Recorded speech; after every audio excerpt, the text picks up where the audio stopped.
السلام علیکم ورحمۃ اللہ۔ غزہ فلسطین پر بمباری اور ظلم کی داستان جو حالیہ ہے وہ دوسرے ہفتے میں داخل ہو چکی ہے۔ شہادتوں کی تعداد 200 سے بڑھ گئی ہے۔ بچے 50 سے 60 کے درمیان جامِ شہادت نوش کر چکے ہیں، اور اسی طرح جو خواتین ہیں وہ 35 سے 40 کے درمیان جامِ شہادت نوش کر چکی ہیں۔ ہم لوگ بھرپور مذمت کر رہے ہیں۔ جو ابھی حالیہ مذمت ہوئی ہے وہ OIC کی جانب سے ہوئی ہے، اور پاکستانی وزیر خارجہ بھی تھے، دوسرے وزرائے خارجہ بھی تھے، انہوں نے بھرپور انداز میں مذمت کی ہے۔ اور یہ تاریخ جو ہے وہ ایسی مذمتوں سے بھری پڑی ہے جو حالیہ تاریخ ہے، کیونکہ ایسی مذمتوں کے یہ نتائج آئے ہیں کہ کشمیر میں بھی اسی طرح ظلم و ستم جاری ہے، فلسطین میں بھی ظلم و ستم جاری ہے۔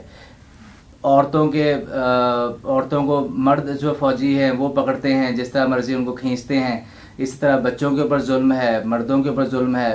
کسی سیاہ فام کی گردن پہ پاؤں ہو تو امریکہ میں اور ہر جگہ پہ ہنگامے ہوتے ہیں۔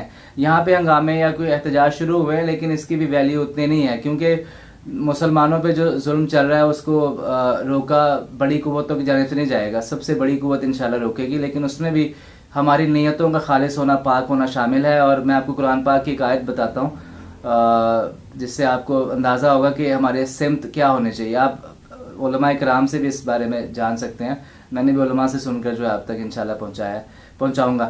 تو بھرپور مذمت کی شاہ محمود صاحب نے بھی اور دوسرے وزرائے خارجہ نے بھی، اور اسی تک ہماری مذمت ہی رہ گئی۔ بس ہم لوگوں نے تاریخ نہیں پڑھی ہوئی، اور غالباً ہمارے بڑوں نے بھی شاید تاریخ نہیں پڑھی ہوئی، اس لیے اس طرح مذمتوں تک رہ جاتے ہیں۔ ویسے عام طور پہ میں آپ کچھ زیادہ کر بھی نہیں سکتے، ہم ان کو ہی ان کے ضمیروں کو جگا سکتے ہیں، اور ان کو کہہ سکتے ہیں غالباً کہ آپ مذمت سے آگے جائیں، اور بھرپور مذمت سے آگے جائیں، خاموشی سے آگے جائیں، 2 منٹ کی خاموشی سے 1 منٹ کی خاموشی سے آگے جائیں، اور یہاں پر جو یوم فلسطین منانے سے آگے جائیں۔ کچھ تو آپ ایسا کریں۔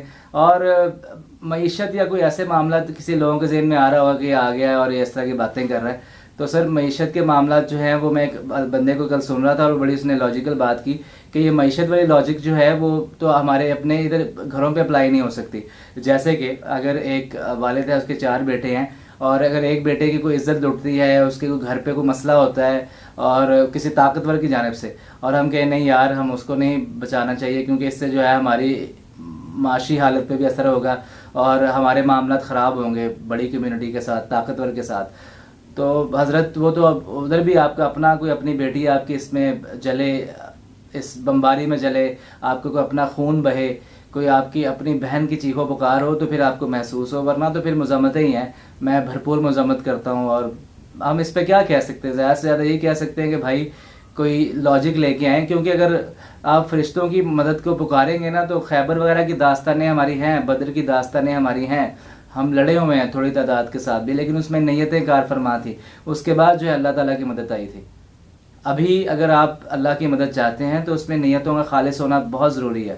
اس لیے مجھ سمیت آپ سب کو جو ابھی اتنی ہی قوت رکھتے ہیں کہ ہم صرف بات کر سکتے ہیں یا سڑکوں پر صرف احتجاج کر سکتے ہیں پرامن، تو ان لوگوں کا جو طاقتیں ہیں، جو یعنی پالیسی میکرز ہیں، جو ادارے ہیں، ان کا ضمیر جگانے کی ضرورت ہے، ورنہ یہ آہیں، یہ سسکیاں، یہ روتے بلکتے چہرے، ان آنکھوں میں درد دیکھتے دیکھتے صرف آپ پھر افسوس کرتے رہیں گے، اور وہ آخرکار سب کچھ ختم کر جائیں گے وہاں پہ، اور کچھ بھی نہیں ہوگا۔ اور ہمارے یہاں ہر سال عیدیں آئیں گی، ہمارے یہاں ہر سال شب رات ہوگی، ہر سال جو ہے ہم لوگ ہنگامے کریں گے، بڑی عید بھی کریں گے، چھوٹی عید بھی کریں گے، عید میلاد النبی بھی کریں گے، جس نبی کے نام پہ عید کریں گے اس نبی کی امت ایک سائڈ پہ جل رہی ہوگی، اور ہم بھرپور مذمتیں کریں گے، اور اللہ اللہ خیر صلی اللہ سو جائیں گے، جاگ جائیں گے۔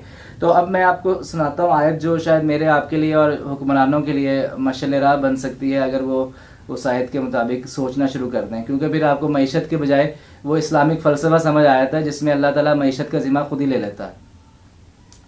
پاکستانی وزیر اعظم خود کہا کرتے تھے کہ تیل وغیرہ کے معاملات نکل سکتے ہیں، جس طرح سعودی عرب میں اللہ نے رحمتیں کی ہیں، تو سر رحمتوں کے لیے ضروری ہے کہ تھوڑی نیتیں بھی پاک ہو جائیں۔ تو میں اب آپ کو آیت سناتا ہوں، اس کے بعد جو ہے میں آپ اور حکمران خود ہی اپنے گریبانوں میں جھانکیں اور دیکھیں کہ کیا صرف ہم نے ان چہروں کی تصاویر دیکھنی، ان آنکھوں میں درد دیکھنا، اس سے آئی کچھ نہیں دیکھنا، کچھ نہیں سننا، اور یہ سب چیزیں جو ہم نے پھر رکھی ہیں وہ پھر لوگ سے ہی لطیفے بناتے ہیں کہ اسلحے چمکا کے رکھے ہوئے ہیں۔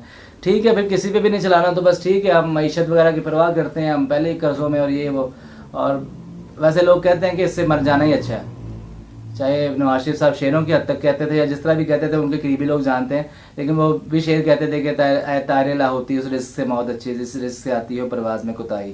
تو آپ کی پرواز میں کوتاہی کہ آپ کی تو پروازیں جام ہو گئی ہیں. خیر آیت میں آپ کو بتاتا ہوں، اس کے بعد ویڈیو کا اختتام کرتے ہیں. آیت کچھ اس طرح ہے، سورہ النساء کی آیت نمبر ہے یہ 75. اس کا ترجمہ میں نے اسلام 360 سے لیا ہے، اور باقی مفسرین کا اور باقی ترجمہ کرنے والوں کا بھی ترجمہ ہوگا، آپ چیک کر لیجئے گا. سورہ نساء آیت نمبر 75. اس آیت کا ترجمہ ہے، بھلا کیا وجہ ہے کہ تم اللہ کی راہ میں ان ناتواں مردوں، عورتوں اور ننھے ننھے بچوں کے چھٹکارے کے لیے جہاد نہ کرو. بھلا کیا وجہ ہے؟ جو یوں دعائیں مانگ رہے ہیں، اے پروردگار ان ظالموں کی بستی سے ہمیں نجات دے اور ہمارے لیے خاص اپنے پاس سے حمایتی مقرر کر دے اور ہمارے لیے خاص اپنے پاس سے مددگار بنا. سورہ نساء آیت نمبر 75. اللہ نے پوچھا بھلا کیا وجہ ہے. اب ہم سب خود ہی سوچتے ہیں کہ بھلا کیا وجہ ہے، اور اس کے بعد اپنی عیدیں کرتے ہیں، اپنی شب راتیں کرتے ہیں اور روٹی پانی کھاتے ہیں. السلام علیکم ورحمۃ اللہ.